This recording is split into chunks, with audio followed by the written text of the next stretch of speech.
Welcome to the Western Pacific Fishery Management Council's Fish Forever podcast about sustainable fishing through effective stewardship in the U.S. Pacific Islands. In this episode, traditional practitioners from Hawaii give us a better understanding about the proper management of marine resources. Indigenous people in the Pacific have been living off the ocean's bounty for millennia.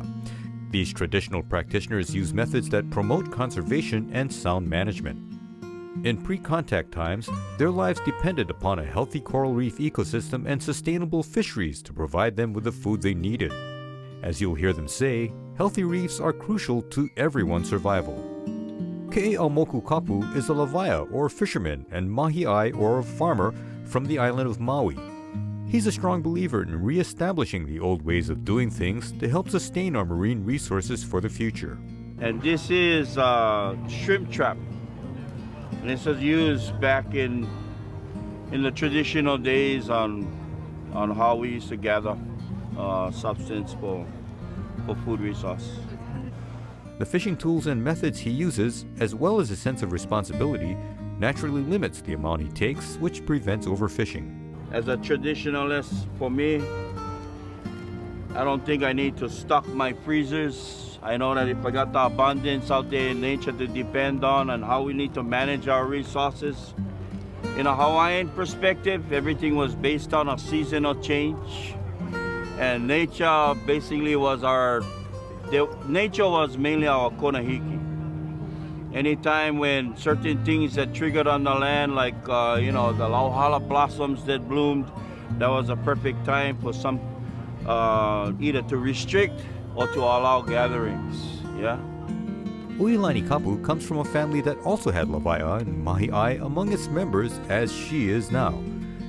She has a strong interest in practicing environmentally sound methods of farming and fishing because she knows that whatever is done on the land also affects the reefs and the ocean. I practice everything within our ahupua'a, from the mountain to the ocean. We teach, educate all of our community members and the traditional aspects of how a stream flows from the top to the bottom and what produces within that ahupua'a. And right here what I'm doing is I'm weaving an opai trap.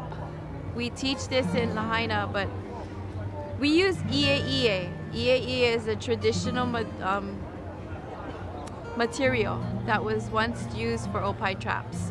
But now as we're teaching others to learn how to make it, we use caning. We don't want them to waste the i'e'i'i. Both Ke'eaumoku and Uilani practice what they preach. Their farming and fishing methods help protect the coral reef and its inhabitants, as well as all the other resources because their lives depend on a healthy environment. Traditional practitioners promote effective coral reef management and conservation so we can enjoy our local fish forever. Please join us again for another Fish Forever podcast, brought to you by the Western Pacific Fishery Management Council.